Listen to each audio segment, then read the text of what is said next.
Église, ce matin, j'aimerais vous parler d'un message que le Seigneur a fait mûrir dans mon cœur,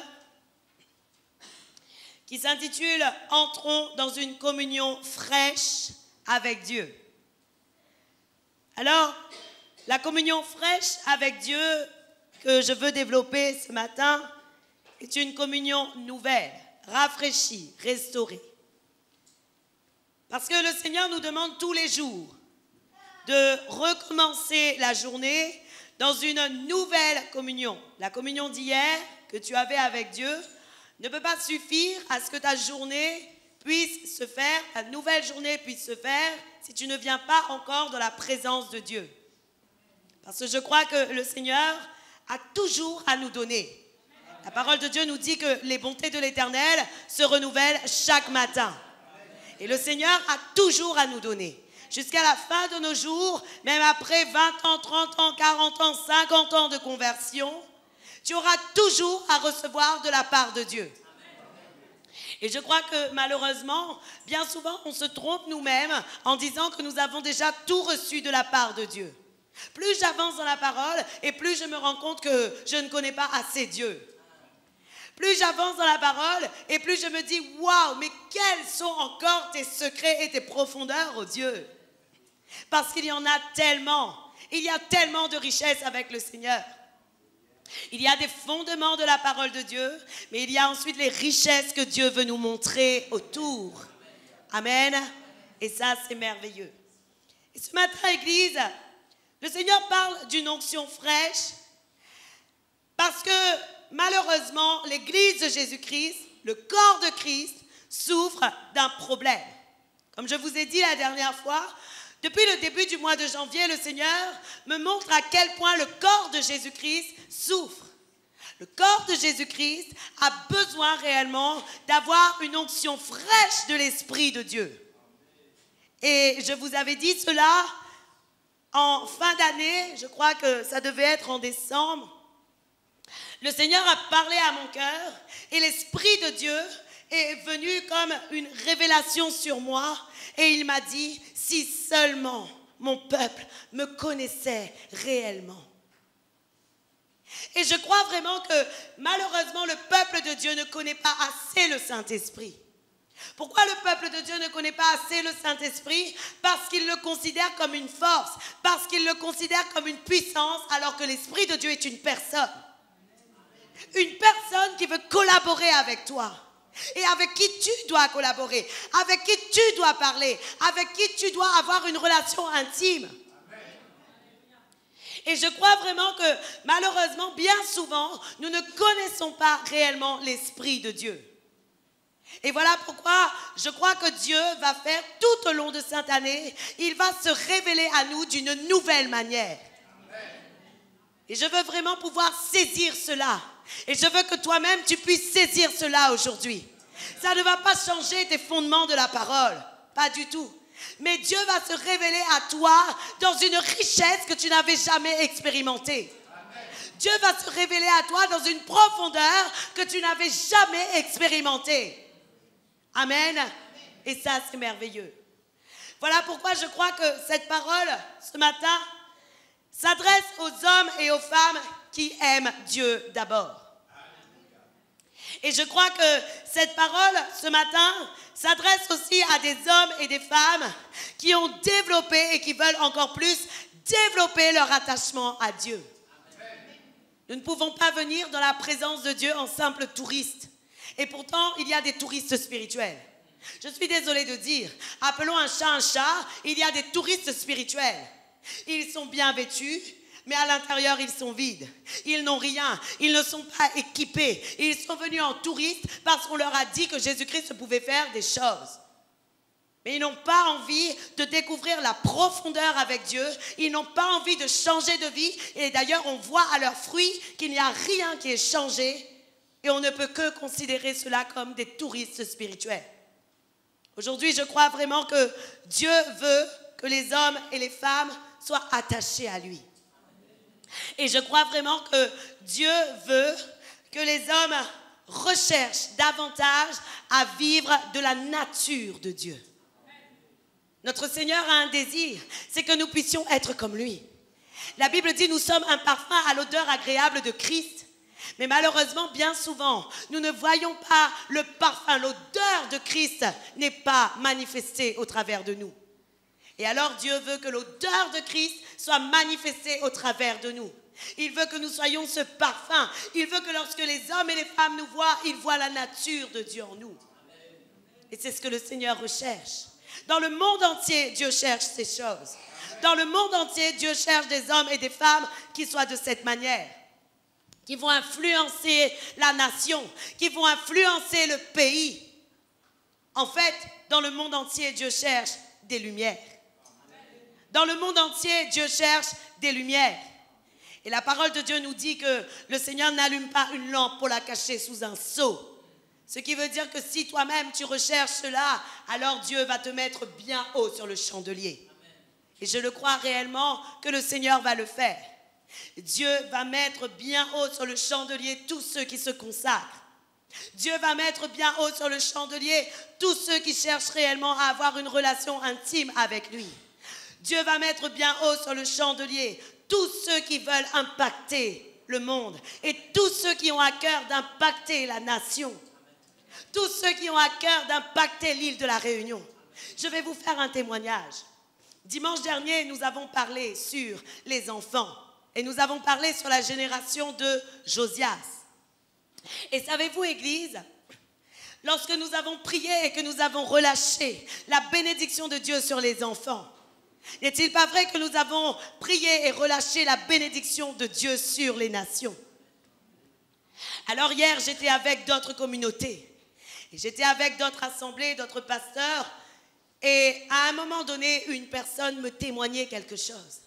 Et elle me disait, pasteur Aurélie, parce que je parlais justement de cet enseignement sur la génération de Josias, elle me disait, tu sais, c'est drôle, mercredi dernier, 2 enfants ont donné leur vie à Jésus. Amen. Et vous savez ce qui s'est passé?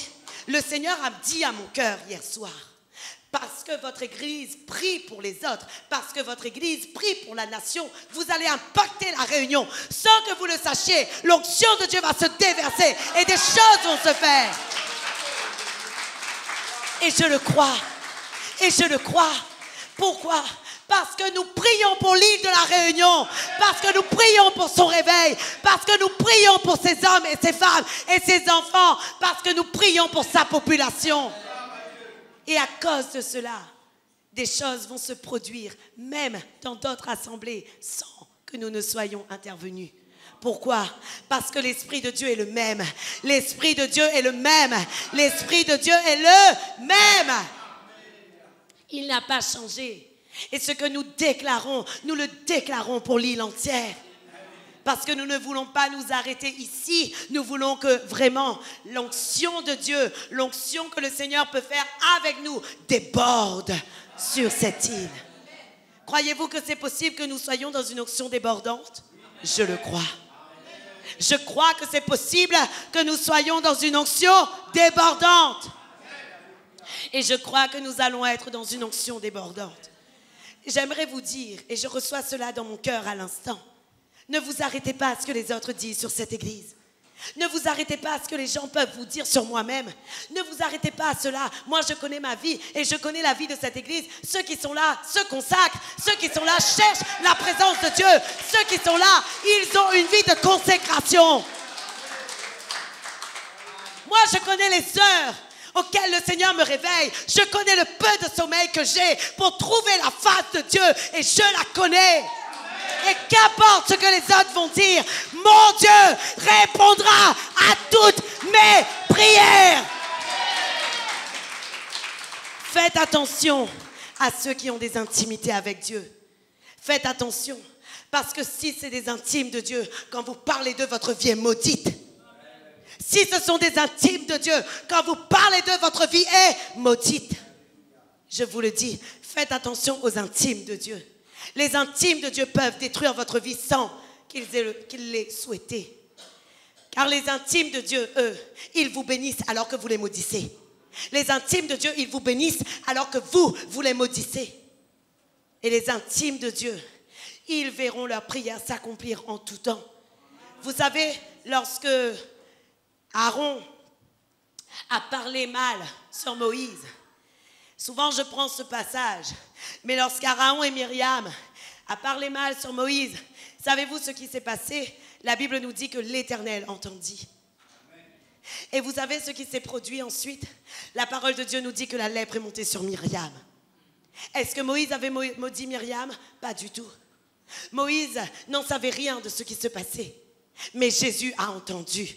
Jésus a entendu. Dieu a entendu, pardon. Et j'aimerais vous dire, il est le Dieu qui entend. Il est le Dieu qui entend. Et si nous continuons à nous consacrer, alors il y aura au travers de nous le débordement de la gloire de Dieu. Amen. Je vais vous dire quelque chose. Je m'en moque de ce que vous dites sur moi. Faites comme vous voulez. Moi, je connais l'intimité que j'ai avec Dieu. Aujourd'hui, je veux vous dire, je m'en moque de ce que l'ennemi peut dire sur notre assemblée. Je sais quelque chose, c'est que lorsque nous allons prier, il y aura une action dans ce monde. Et c'est ce que le Seigneur m'a révélé hier. Hier, le Seigneur me disait encore, Aurélie, regarde, lorsque vous allez prier, il y aura le débordement de ma gloire dans l'île de la Réunion. Et alors, je jubilais en moi-même. Je ne disais rien. Je jubilais en moi-même sur mon petit canapé là où je le rencontre. Je jubilais en moi-même. Et je disais, Seigneur, waouh, gloire à toi. Le monde ne sait pas d'où jaillisse la source, mais la source, elle jaillit quand même et elle déborde. Amen.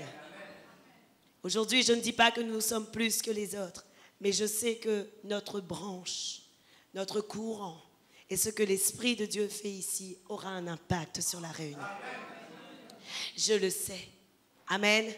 Et ça, c'est merveilleux. Et voilà pourquoi je veux vous encourager à être des hommes et des femmes spirituels, à être des hommes et des femmes qui cherchent la face de Dieu, à être des hommes et des femmes qui cherchent l'intimité avec Dieu, à être des hommes et des femmes qui se consacrent, à être des hommes et des femmes qui se sanctifient, à être des hommes et des femmes qui ont abandonné leur vie pour suivre Jésus-Christ, à être des hommes et des femmes totalement consacrés pour le Seigneur.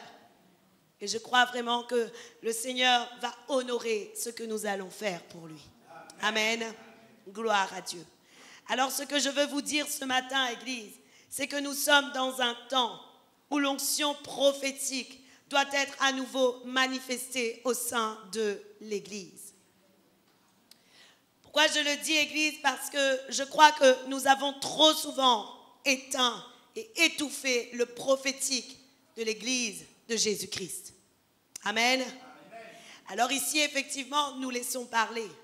Sauf que parfois, je crois vraiment qu'il y a bien des moments où nous avons quand même essayé de tenir l'Esprit de Dieu, essayé de tenir les révélations de l'Esprit de Dieu.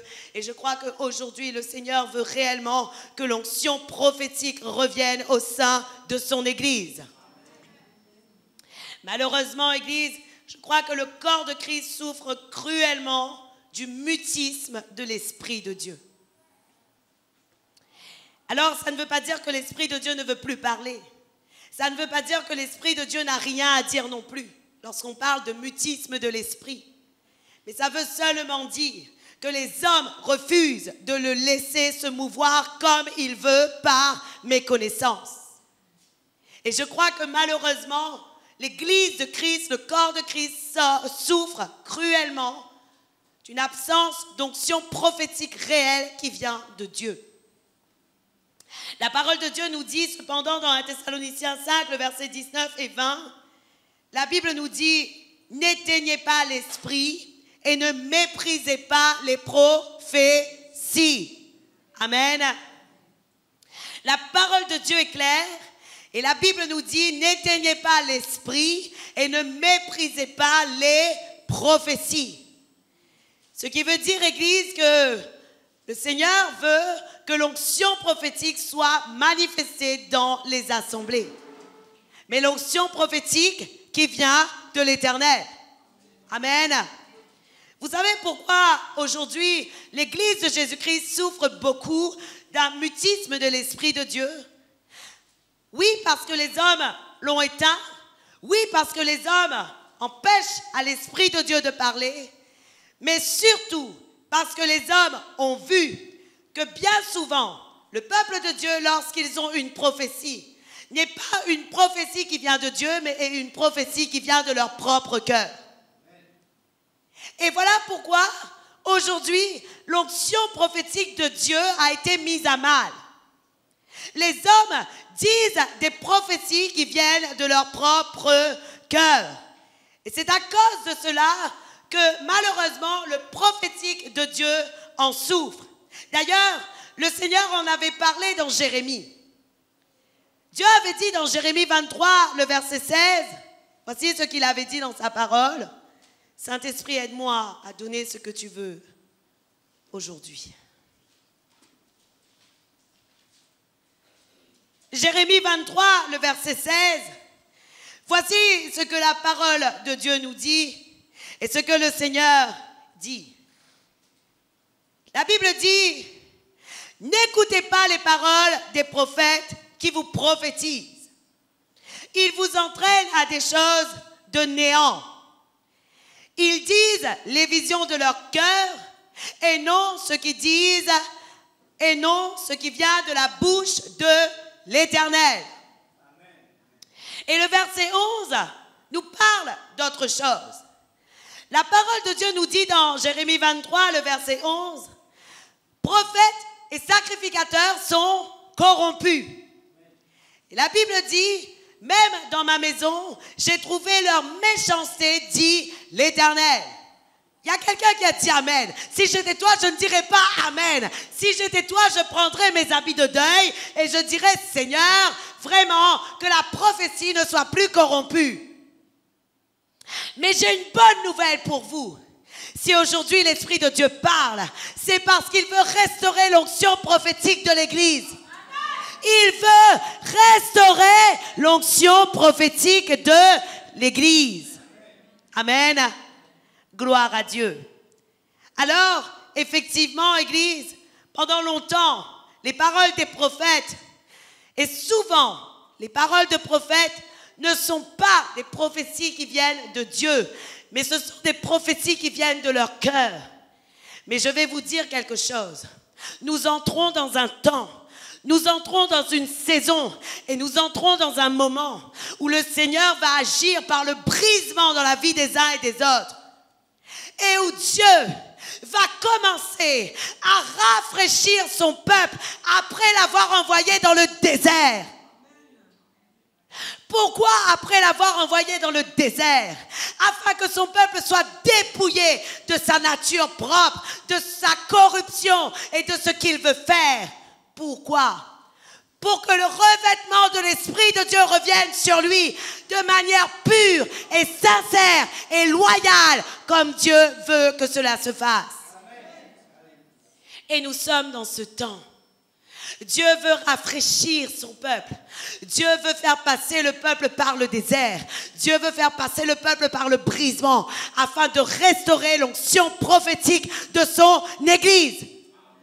Je vais vous dire pourquoi, Église. Nous ne devrions pas éteindre l'Esprit de Dieu. Parce que la prophétie est primordiale et capitale pour l'édification du corps du Christ. C'est un non seulement des 5 ministères, mais c'est un don qui est aussi développé par l'Esprit de Dieu. Oui ou non? La prophétie est capitale pour le développement du corps de Christ. Et je vais vous dire pourquoi. À cause de 3 raisons. La première, c'est parce que la Bible nous dit que l'Esprit de Jésus-Christ est l'Esprit, que le témoignage, de Jésus-Christ est l'Esprit de la prophétie. Apocalypse 19, le verset 10, nous le dit. La Bible dit, et je tombais devant ses pieds pour lui rendre hommage, et il me dit, garde-toi de le faire. Je suis ton compagnon d'esclavage et celui de tes frères qui ont le témoignage de Jésus. Rends hommage à Dieu, car l'esprit de prophétie est le témoignage de Jésus-Christ. Amen. Autrement dit, Église, en tout temps, pour révéler à son peuple ses vérités, Dieu s'est servi de la prophétie. En tout temps. N'est-il pas vrai que la parole de Dieu est faite pleine de révélations? N'est-il pas vrai que le dernier livre de la Bible, c'est Révélation? Oui ou non? Ce qui veut dire, Église, que l'Esprit de Dieu, en tout temps, Dieu s'est servi du prophétique pour révéler à son peuple ses vérités. Ce qui veut dire que si nous, en tant que corps de Christ, nous venons et nous disons, nous voulons faire taire le prophétique de Dieu, malheureusement, nous allons être bien pauvres dans les révélations que nous pouvons avoir de Dieu. Et je crois vraiment que la prophétie est primordiale dans notre croissance. Amen. Alors je ne vous demande pas de courir derrière le ministère prophétique. Je vous dis seulement que le Seigneur va restaurer au sein des assemblées même. Et dans cette assemblée, Dieu va déborder, va faire déverser une onction nouvelle de la prophétie. Il n'y a pas besoin de courir derrière les prophètes. Il y a besoin de courir derrière Dieu. Il y a besoin d'aller à Dieu. Il y a besoin d'aller chercher auprès de Dieu qui déversera l'onction et l'esprit de prophétie. Amen. Pourquoi? S'il y a des prophètes, tu peux être un prophète. Et d'ailleurs, c'est la deuxième raison pour laquelle nous devons chercher le prophétique. Parce que c'est une promesse de Dieu.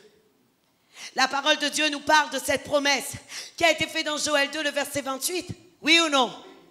La Bible nous dit, dans les derniers jours, dit Dieu, je répandrai de mon esprit sur toute chair, et vos fils et vos filles prophétiseront, vos vieillards sorgeront des songes, et vos jeunes hommes verront des visions.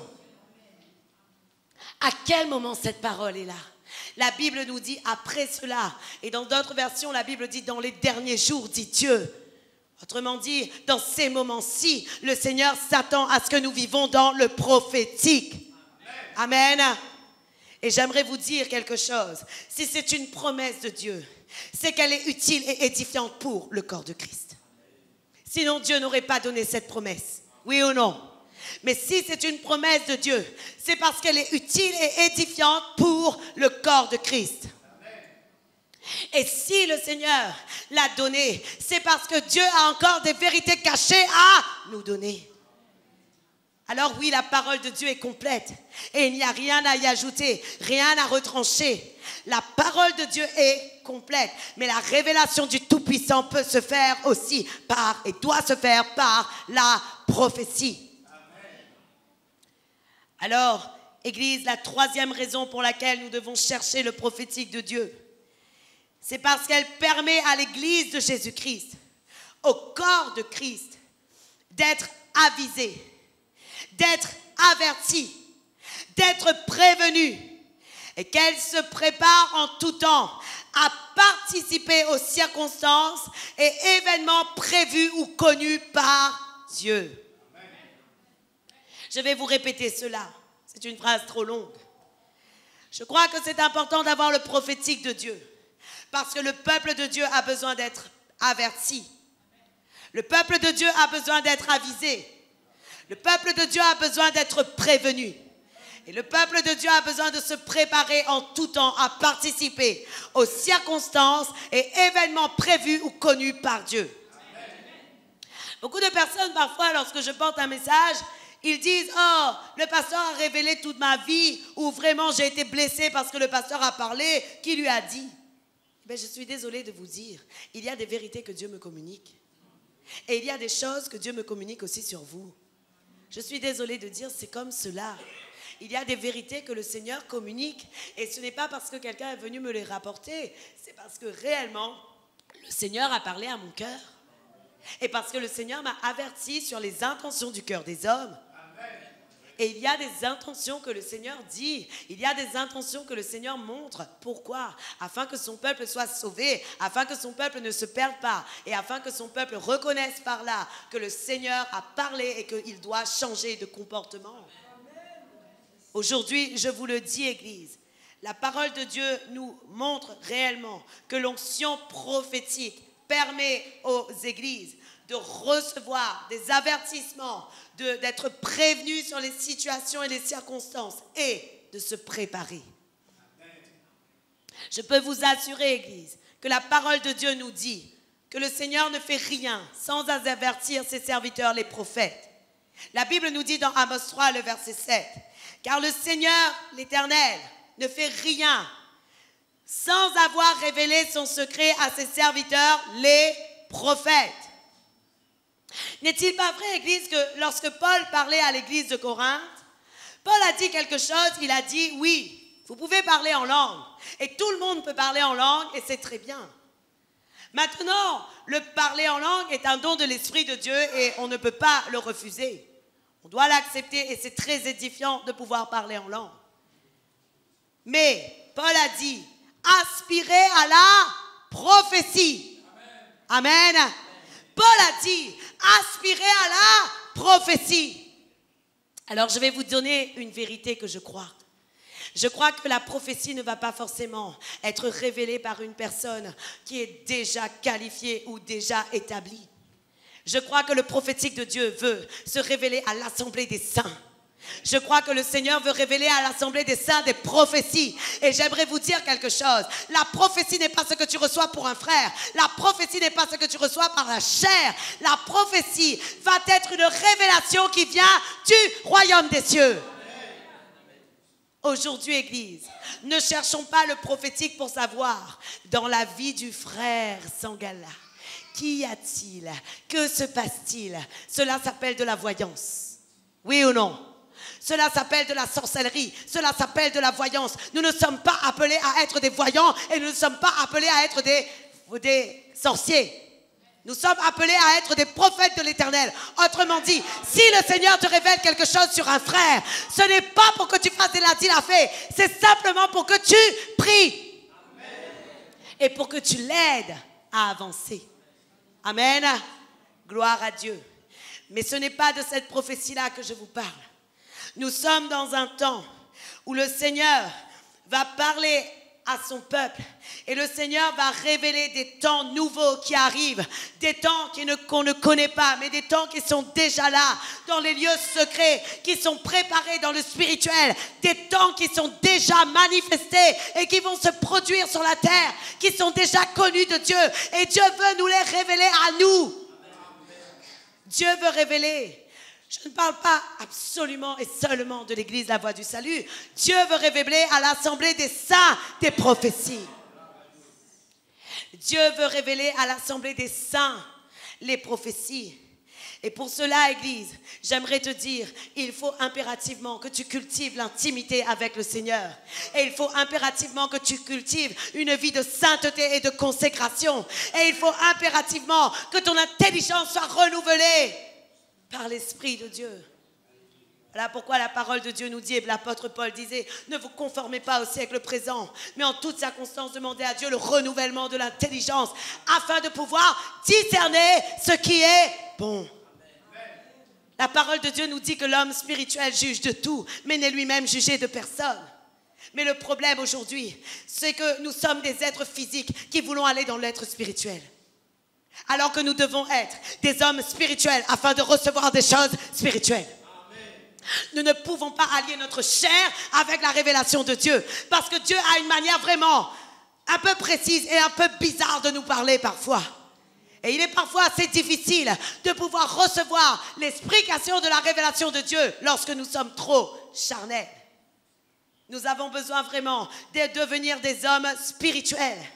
Et l'homme spirituel est un homme qui recherche seulement la face de Dieu tout le temps. Amen. Il veut se rapprocher de Dieu, il veut chercher la face, chercher Dieu, chercher la face, chercher l'intimité avec Dieu. Pourquoi? Parce que le Seigneur révèle ses prophéties, non pas à n'importe qui. Mais savez-vous, Église, à qui Dieu veut révéler ses prophéties? Dieu veut révéler ses prophéties à ses amis. Et nous sommes seulement capables de recevoir les vraies prophéties de Dieu lorsque nous sommes des intimes de Dieu et donc des amis. N'est-il pas vrai, Église, que vous ne diriez pas tout à de simples fréquentations que vous rencontrez dans la rue? Mais lorsque vous avez des amis, vous avez envie de leur dire et de leur témoigner ce qui est en vous et ce que vous recevez. Oui ou non? Lorsque vous avez des amis, vous avez envie de leur donner leurs secrets, des secrets qui vous appartiennent. Et n'en parlons plus lorsque nous sommes dans la relation de l'épouse. Parce qu'il y a des secrets intimes que tu ne peux donner qu'à ton épouse. Il y a des secrets intimes que tu ne donneras qu'à ton épouse et à ton époux. Tu ne pourras pas le donner à l'ami. L'ami ne te comprendra pas. Un homme disait une fois, on ne connaît vraiment les personnes que dans quelques circonstances de nos vies. La première, c'est lorsque tu es marié avec lui. La deuxième, c'est lorsque tu lui as dit non. Et la troisième, c'est lorsque tu lui as retiré son emploi. Et je crois vraiment que ces trois circonstances te permettent de réellement reconnaître un homme et la profondeur de son cœur. Alors, il y a des intimités et il y a des secrets que tu ne diras que dans une relation d'époux à épouse. Oui ou non? Et le Seigneur veut déjà que l'on commence à être ses amis. J'aimerais vous rappeler, Église, que lorsque Dieu voulait détruire Sodome et Gomorrhe, la destruction d'une ville, n'est-il pas vrai que le Seigneur a commencé à se dire, cacherai-je mes intentions à Abraham? Pourquoi Dieu a dit, cacherai-je mes intentions à Abraham? Cela se trouve en Genèse 18, Église, le verset 17. Parce que Abraham était l'ami de Dieu. Et c'est parce qu'Abraham était l'ami de Dieu que Dieu lui a dit ses intentions de destruction de la terre.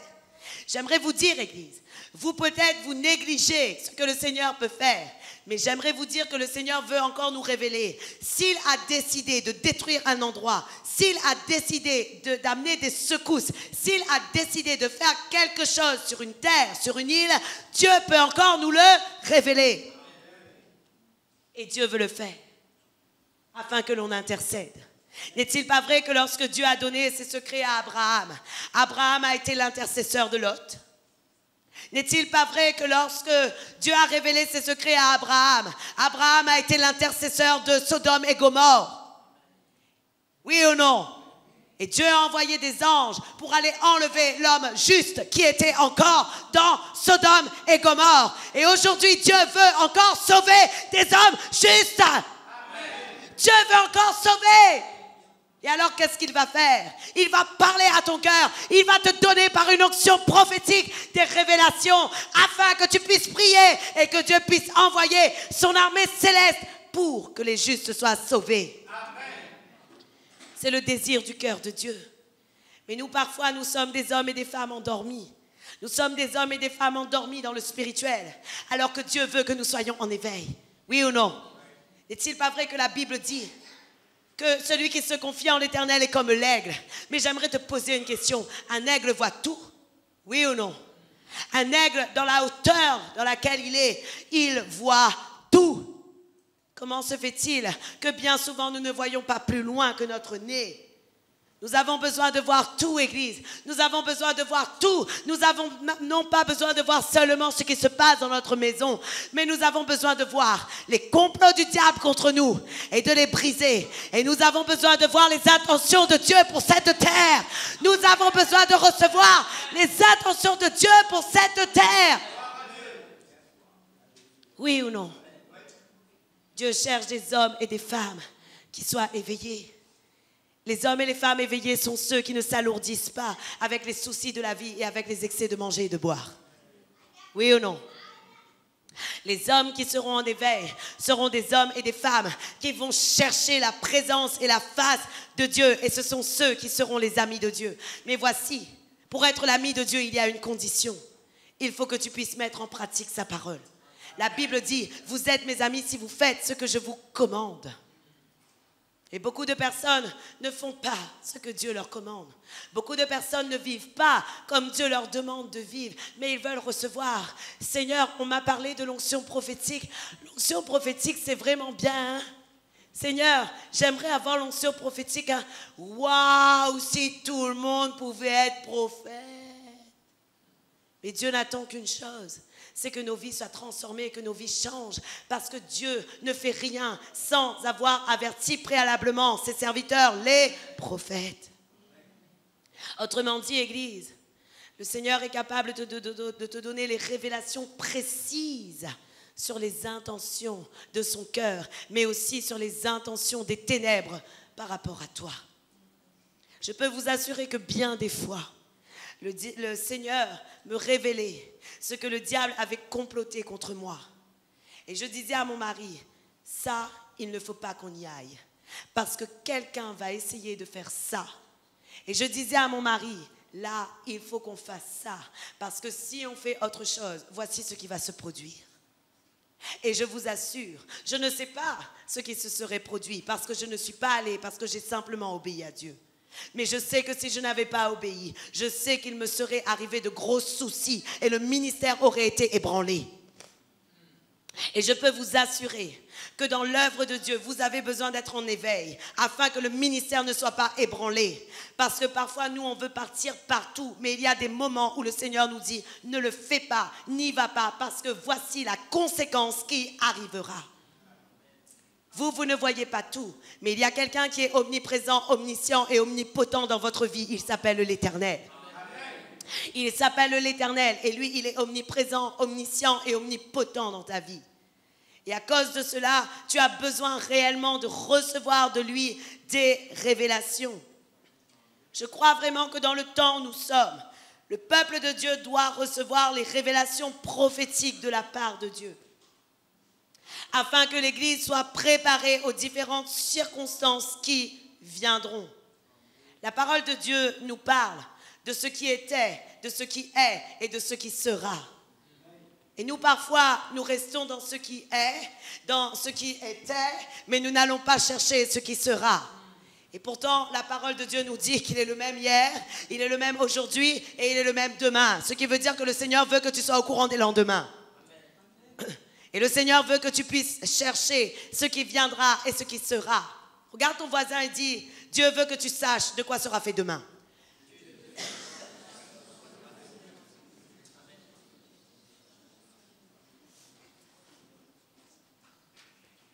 Je crois, Église, que nous sommes dans un temps où Dieu va susciter des fardeaux et donner des prophéties, non seulement sur l'Église, mais également sur les nations, à ses amis, aux personnes remplies de sagesse de Dieu, car le discernement se trouve dans la sagesse. Aujourd'hui, Église, encore hier, je disais à mon mari ce matin, sais-tu ce qui s'est passé hier soir? Je demandais à Dieu une révélation. Et je disais à Dieu, Seigneur, donne-moi une révélation pour les jours qui vont suivre. Et parle-moi de ce que je dois te demander. Parle-moi de quoi je dois être rempli. Et alors, à un moment donné, j'ai dit au Seigneur, je ferme les yeux maintenant. Je ne veux pas m'endormir, mais je veux recevoir ta révélation. Et alors, à ce moment-là, Église, je reçois un cahier. Et sur ce cahier, il était écrit plusieurs fois, sagesse, sagesse, sagesse, sagesse, sagesse, sagesse, sagesse. Je disais à Dieu, Seigneur, j'ai compris, tu veux que nous soyons revêtus de plus de sagesse. Alors c'était pour moi, parce que c'était moi qui demandais à Dieu, Seigneur, qu'est-ce que tu attends encore de moi et qu'est-ce qu'il faut que je te demande encore? Et le Seigneur me disait, sagesse, sagesse, sagesse, sagesse. Autrement dit, cherchez la sagesse et demeurez dans la sagesse. Cherchez la sagesse et demeurez dans la sagesse. Et je crois que le Seigneur donnera des prophéties et des révélations à ceux qui ont la sagesse de Dieu dans leur vie. Amen. Parce que nous ne sommes pas là à faire ce que nous voulons avec les révélations de la part de l'Éternel. Mais nous devons faire, selon la sagesse de Dieu, ce que le Seigneur va nous demander. Amen. Amen. Aujourd'hui, Église, puisque tu entends ce message, je t'invite à considérer ta vie spirituelle. Et je t'invite à considérer ce matin ta vie de consécration. Mais je t'invite aussi à considérer tes moments d'intimité avec Dieu. Parce qu'il y a des moments plus propices que d'autres dans lesquels le Seigneur te parle. Et la parole de Dieu nous parle d'un moment vraiment propice de tout homme sur la terre. Tout homme sur la terre devrait connaître ce moment, le matin très tôt. Le matin très tôt est un moment où Dieu va se révéler à toi. Le matin très tôt à l'aube, avant les points d'aurore du soleil, avant que le soleil arrive, le Seigneur va se révéler à toi. Et je peux vous assurer, Église, que bien souvent les hommes et les femmes manquent ce moment. Pourquoi? Parce qu'ils préfèrent dormir ou se reposer, parce qu'il est trop fatigué. Alors j'aimerais vous dire quelque chose, l'homme spirituel se lève tôt le matin.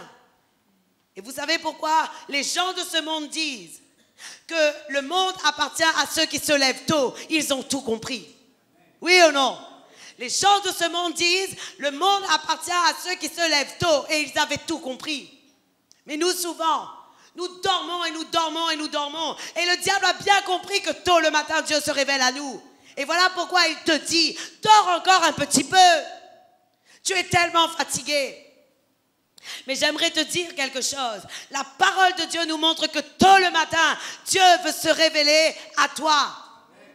Et la prophétie de Dieu va commencer lorsque tu vas chercher et t'intéresser réellement au principe de la parole de Dieu. Je ne veux pas en faire une loi, mais je sais que tôt le matin, Dieu se révèle à nous. Dieu se révèle à nous lorsqu'on se lève tôt le matin. Le pasteur Watchman Nee, il disait que les hommes spirituels reçoivent les richesses spirituelles tôt le matin. Cet homme a écrit un livre qui s'appelle L'homme spirituel. Et je vous invite à le chercher parce que ce livre est vraiment très complet. Et alors, il dit que les hommes spirituels reçoivent les richesses spirituelles. Ils reçoivent les richesses spirituelles lorsqu'ils se lèvent tôt le matin. Alors j'aimerais te donner et te partager cette faveur de Dieu tôt le matin sur ta vie. Parce qu'il y a la faveur de Dieu tôt le matin sur ta vie. Lorsque tu viens tôt le matin avec le Seigneur, avant que le soleil se lève, il se passe quelque chose. Dieu veut te donner son amour et il veut que tu puisses bénéficier de la communion avec lui. Amen. La parole de Dieu nous dit dans Cantique 7, le verset 13. Faites l'expérience, Église. Levez-vous avant le soleil et vous allez voir. Savez-vous, Église, la parole de Dieu nous parle. Dans Job, la Bible nous dit que le méchant se lève tôt. L'ennemi se lève tôt pour pouvoir tuer le juste. Et nous, parfois, on ne prend pas attention à tôt le matin. Alors que l'ennemi, lui, il se prépare depuis le matin sur ta vie afin de te tuer. Et toi, parfois, tôt le matin, tu préfères dormir. Mais malheureusement, ceux qui dorment beaucoup, ils manquent des révélations spirituelles de la part de Dieu. La Bible dit dans Cantique 7, le verset 13. Dès le matin, nous irons aux vignes. Nous verrons si la vigne pousse, si la fleur s'ouvre, si le grenadier fleurisse. Là, je te donnerai quoi? Mon amour. Le matin tôt, Dieu est celui qui vient à ta rencontre. Dieu est celui qui vient voir si tu pousses et si tu portes du fruit. Et si tu n'en portes pas, la parole de Dieu est que tu ne fleuris pas. La parole de Dieu nous dit que Dieu te comblera de son amour afin que tu puisses porter du fruit et que tu puisses fleurir. Amen. Tôt le matin. Lorsque tu viens dans sa présence tôt le matin. Et c'est merveilleux parce que lorsque tu te lèves tôt le matin, prends ces versets bibliques et appuie-toi sur eux et dis à Dieu, Seigneur, regarde mon fruit, regarde à mon jardin, est-ce que je porte de belles fleurs, est-ce que j'ai du bon fruit? Sinon, merci pour ton amour. Et c'est ce que Dieu veut que l'on fasse. Commencer à cultiver une intimité avec lui dès le matin. Comment pourrions-nous être des victorieux sur notre journée, des victoires dans notre vie, si nous n'avons pas commencé par mettre le pied par terre et dire à Dieu, Seigneur, je te loue, je te rends grâce et je viens dans ta présence. J'ai reçu une image à partir de cela. Le Seigneur me disait, voici l'image de celui qui refuse de se lever et de celui qui dort, alors que Dieu lui dit, alors que tu donnes un rendez-vous à Dieu. Beaucoup ont donné des rendez-vous à Dieu à 4 heures, oui ou non? Beaucoup ont donné des rendez-vous à Dieu à 2 heures. Beaucoup ont donné des rendez-vous à Dieu à 3 heures. Et d'autres peut-être à 5 heures. Et d'autres peut-être à 6. Et ils ne sont jamais venus. Ils ne sont jamais venus parce que à 2 heures du matin, Seigneur, c'est trop tôt, il fait froid. Je préfère rester un peu sous la couette. C'est mieux. Ou encore, à 4 heures du matin, Seigneur, j'attends que le soleil se lève et que je puisse entendre les cuits, cuits, cuits, parce que j'aime beaucoup le soleil sur ma peau. Et je viendrai ensuite. Mais Dieu m'a donné une image. Et Dieu m'a dit, voilà à quoi ressemble un rendez-vous manqué donné avec Dieu le matin. Et je vais vous le dire. Chaque matin, écoutez bien cette image, le fiancé se présente au point de rendez-vous avec un cadeau. Avec des cadeaux pour sa fiancée. Pour celle et celui qui lui avait donné un rendez-vous précis à une heure précise. Le fiancé, lui, n'est jamais en retard. Mais celle et celui qui a donné le rendez-vous tarde à venir. Le fiancé attend 30 minutes. Le fiancé attend 1 heure. Puis il se dit, elle ne reviendra pas. Elle ne viendra pas. Elle a manqué ce rendez-vous. Alors, lorsque le fiancé regarde et voit que la fiancée n'est pas venue, il repart tout attristé. Et il reprend ses cadeaux avec lui. Et il est attristé de n'avoir pu partager avec sa bien-aimée la joie de pouvoir la combler. Et c'est cette image que Dieu me donnait. Dieu me disait, toutes les fois où vous lui donnez un rendez-vous à 3 heures du matin, à 4 heures du matin, à 5 heures du matin, mais que vous ne venez pas, lui, il vient avec ses cadeaux. Mais il repart attristé parce que sa bien-aimée n'est pas entrée dans la joie de recevoir le cadeau qu'il avait pour elle. Et il n'a pas pu combler son cœur. Et à cause de cela, demain, le bien-aimé reviendra avec les cadeaux d'hier et les cadeaux d'aujourd'hui. Parce que le bien-aimé est bon. Le bien-aimé est juste et le bien-aimé est plein de miséricorde. Le bien-aimé, lorsqu'il avait un cadeau pour toi, il ne repartira pas et le laissera pour plus tard. Mais il revient avec le cadeau. Aujourd'hui, j'aimerais vous dire, le bien-aimé a beaucoup de cadeaux sous ses bras pour toi. Tellement tu lui as donné de rendez-vous manqués. Maintenant, il est temps d'aller tôt le matin dans sa présence. Il est temps de donner 1 heure où tu vas tenir, où tu vas t'y tenir. 1 heure où tu t'y tiendras et où tu seras prêt à dire à Dieu, Seigneur, il y a les cadeaux et je suis là. Je m'attends à toi, seulement à toi. La Bible nous montre, Église, que tôt le matin, tu as la possibilité et Dieu veut que tu viennes tôt le matin dans sa présence. Parce que chaque matin, il veut ouvrir tes oreilles afin que tu reçoives les enseignements de sagesse. Jésus-Christ lui-même l'avait dit. Le prophète messianique Isaïe avait parlé en Isaïe 50, le verset 4. Et dans la version français Martin, la parole de Dieu nous dit, chaque matin, il me réveille soigneusement afin que je prête l'oreille au discours du sage. Chaque matin, il me réveille soigneusement. Dans cette version, la parole de Dieu dit, chaque matin, il me réveille soigneusement afin que je prête l'oreille au discours des sages. Tôt le matin, Église, le Seigneur veut aiguiser notre oreille afin que nous puissions recevoir des révélations qui viennent de sa part. Et je vous assure, le moment où Dieu me parle le plus, c'est tôt le matin.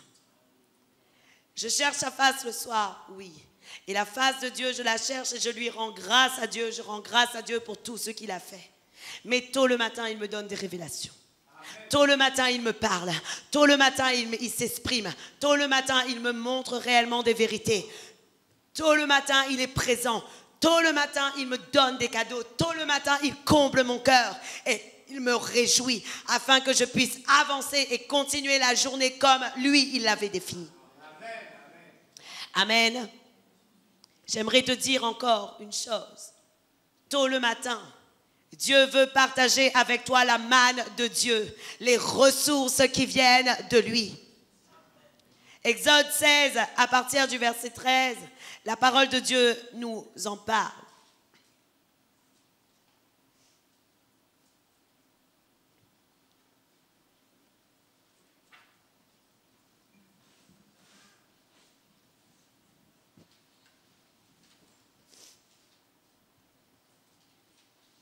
La Bible nous dit, mes feuilles viennent de tomber et je viens de recevoir un mot de la part de l'Esprit de Dieu. Je voyais mes feuilles tomber et le Seigneur me disait, avec des écritures dessus, et le Seigneur me disait, certains prennent la parole et la rejettent. C'est malheureux. Comme ces feuilles qui tombent, Dieu me disait, certains prennent la parole ce matin. Tu l'entends, mais tu la rejettes. Alors voici ce que la Bible dit dans Exode 16, à partir du verset 13. Le soir, il survint des cailles qui couvrirent le camp, et au matin, il y eut une couche de rosée autour du camp. Quand cette rosée fut dissipée, il y avait à la surface du désert quelque chose de menu, comme des grains, quelque chose de menu, comme la gelée blanche sur la terre. Les enfants d'Israël regardèrent et ils se dirent l'un à l'autre, « Qu'est-ce que cela ?» Car ils ne savaient pas ce que c'était. Moïse leur dit, « C'est le pain que l'Éternel vous donne pour nourriture. » La Bible nous dit, « Voici ce que l'Éternel a ordonné. Que chacun de vous en ramasse ce qu'il faut pour sa nourriture, un homère par tête, suivant le nombre de vos personnes. Chacun en prendra pour ceux qui sont dans sa tente. » Les Israélites firent ainsi, et ils ramassèrent les uns plus et les autres moins. On mesurait ensuite avec l'homère. Celui qui avait ramassé plus n'avait rien de trop, et celui qui avait ramassé moins n'en manquait pas. Chacun ramassait ce qu'il fallait pour sa nourriture. Amen. La Bible nous dit dans Exode 16, le verset 13. Le soir, il survint des cailles qui couvrirent le champ, et au matin, il y eut une couche de rosée autour du camp. Et quand la rosée se dissipait, la parole de Dieu nous dit, il y avait à la surface du désert quelque chose de menu comme des grains et quelque chose de menu comme la gelée blanche sur la terre.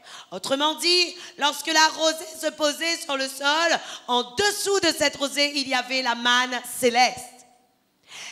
Quand est-ce que cela se produisait? Le matin.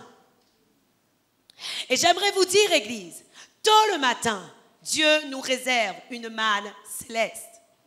Beaucoup pourraient dire, « Oh, mes pasteurs, ça c'est l'ancienne alliance, fais comme tu veux. » Mais moi je sais que Dieu ne change pas ses principes et la parole de Dieu, que ce soit l'ancienne ou la nouvelle alliance, reste les Écritures. Les Écritures restent ce qu'elles sont. La parole de Dieu n'a pas changé. La grâce est venue afin que nous puissions mettre en pratique ce qui avait été écrit sous la loi. Et le Seigneur ne nous demande pas d'être des légalistes. Le Seigneur ne nous demande pas de devenir des religieux. Mais le Seigneur nous demande de tout faire par conviction. Amen. Aujourd'hui, je vous le dis, sois convaincu que le matin tôt, il y a une récompense pour toi. Et il y a quelque chose que Dieu veut faire dans ton cœur. La parole de Dieu nous parle. Et je vais vous prendre deux exemples de personnes qui chaque matin tôt allaient dans la présence de Dieu. Il y en a beaucoup. Et moi, j'ai choisi de vous prendre l'exemple d'Abraham, où la parole de Dieu nous dit que tôt le matin, Abraham allait dans la présence de Dieu. Genèse 19, le verset 27, la Bible dit, Abraham se leva de bon matin pour aller au lieu où il s'était tenu en présence de l'Éternel. Amen. J'aimerais vous poser la question. Avez-vous un lieu où vous allez en présence de l'Éternel? Peut-être que vous n'avez pas suffisamment de place chez vous pour consacrer une chambre à Dieu. Et peut-être que vous vous dites, « Oh, mais toute ma maison, c'est la maison de Dieu. » Oui, mais y a-t-il un lieu de rencontre avec Dieu pour toi? Dans ma maison, j'ai un salon. Et dans ce salon, j'ai un coin de fauteuil qui m'est dédié à la rencontre de l'Éternel. C'est mon coin. Tout le monde sait que lorsque je vais pour prier, pour étudier la parole ou pour faire quelque chose avec Dieu, c'est ma place. Et quand mon fils y est, je dis, Étienne, c'est ma place. Désolé de te dire, c'est mon moment de rencontre avec le Seigneur. Et je peux vous assurer que nous avons tous et que nous devons tous aller à un endroit dans la présence de l'Éternel. Amen. Jésus aussi le faisait tôt le matin. Certains pensent que ce n'était que pour la première alliance, alors que Jésus-Christ lui-même allait tôt le matin dans la présence de Dieu. Marc 1, le verset 35 nous parle de Jésus. La Bible nous dit, vers le matin, pendant qu'il faisait encore très sombre, il se leva et sortit pour aller dans un lieu désert où il pria. À quel moment? Tôt le matin. La Bible nous dit, il se leva et il sortit pour aller prier vers le matin. Pourquoi le matin, Église? Parce que le matin est un moment où tu es disposé à recevoir les choses. Le matin est un temps où tes pensées ne sont pas préoccupées. Le matin est un temps où tu n'as pas de bruit autour de toi. Le matin est un temps où tes enfants ne sont pas encore levés. Le matin est un temps où la plupart du temps les oiseaux ne chantent pas encore.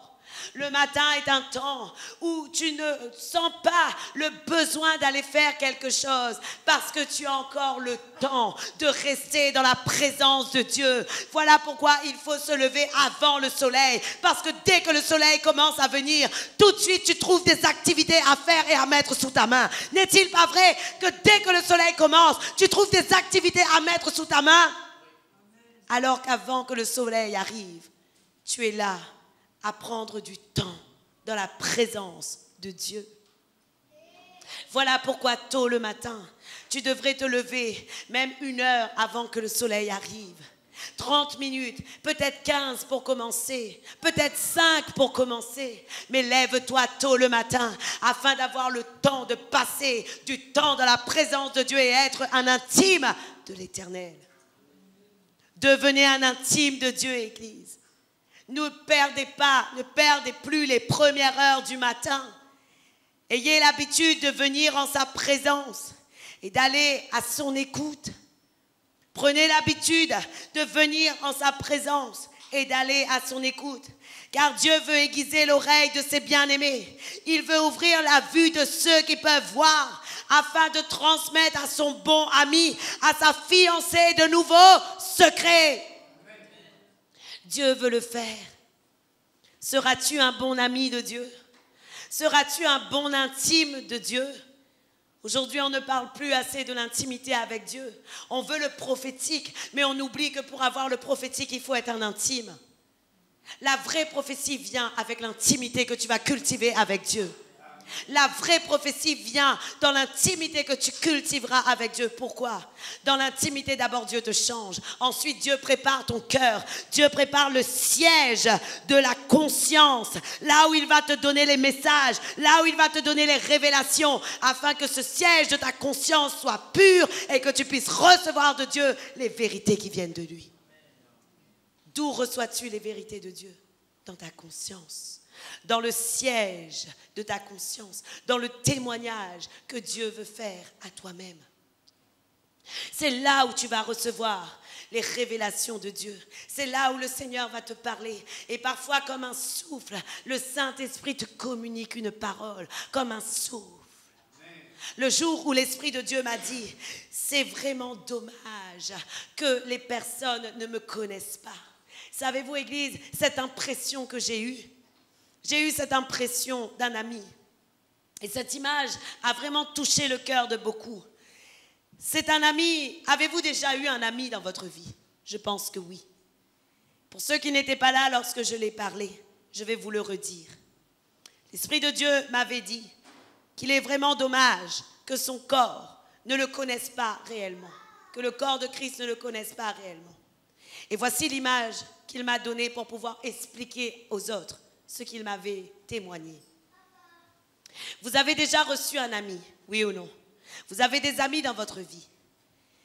Et en réalité, cet ami, vous avez l'impression qu'il vous connaît bien.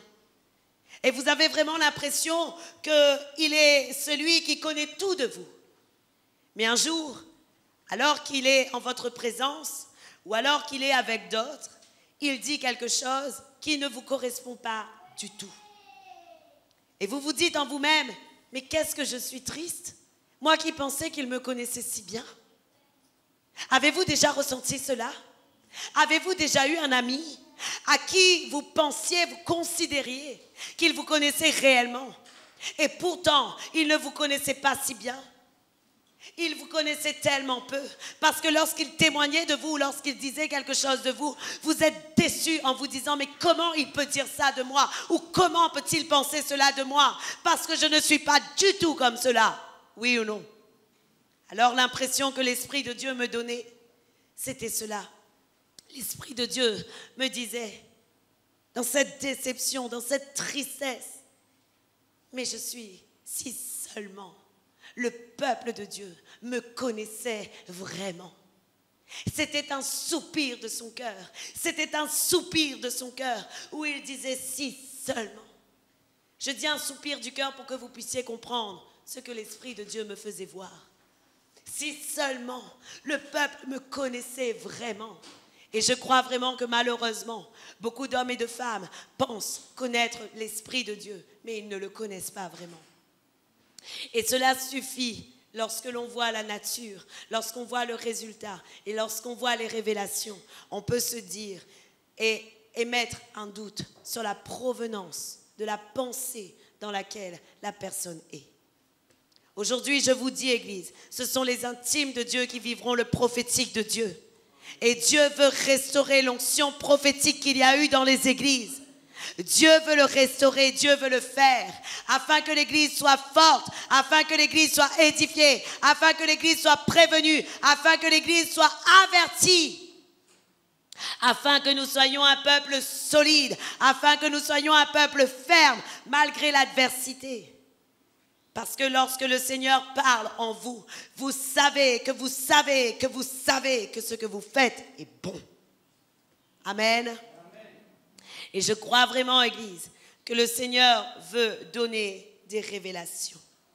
Alors j'aimerais vous dire que les révélations sur le royaume de Dieu reprennent maintenant. Et j'aimerais parler à l'Église, j'aimerais parler à l'Assemblée, et j'aimerais parler afin que les révélations du royaume des cieux reprennent maintenant. Que l'Église soit forte et que l'Église de Jésus-Christ soit comme la tour de garde du royaume des cieux. Vous savez, sur la terre, la tour de garde du royaume, c'est nous. Nous devrions être des hommes et des femmes sur la tour de garde. Nous devrions être comme des sentinelles. Nous devrions voir les dangers venir. Nous devrions voir les situations. Nous devrions voir toutes choses. Où sont les sentinelles de Dieu? Nous devrions être des sentinelles. Que le peuple de Dieu soit comme des sentinelles.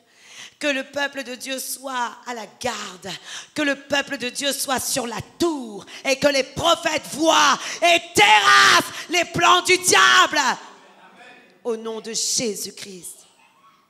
Il est temps, Église, que l'onction prophétique et la vraie se lèvent dans les églises.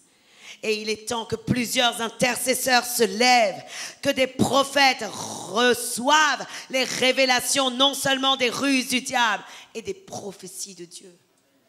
Alors aujourd'hui, je vous le dis, j'appelle à ce que l'Église reprenne l'onction prophétique. Et je prie que l'onction prophétique revienne. Peut-on prier pour cela, Église? Peut-on prier pour cela? Peut-on se lever et prier pour cela? Que l'onction prophétique revienne. Oh papa, papa, papa.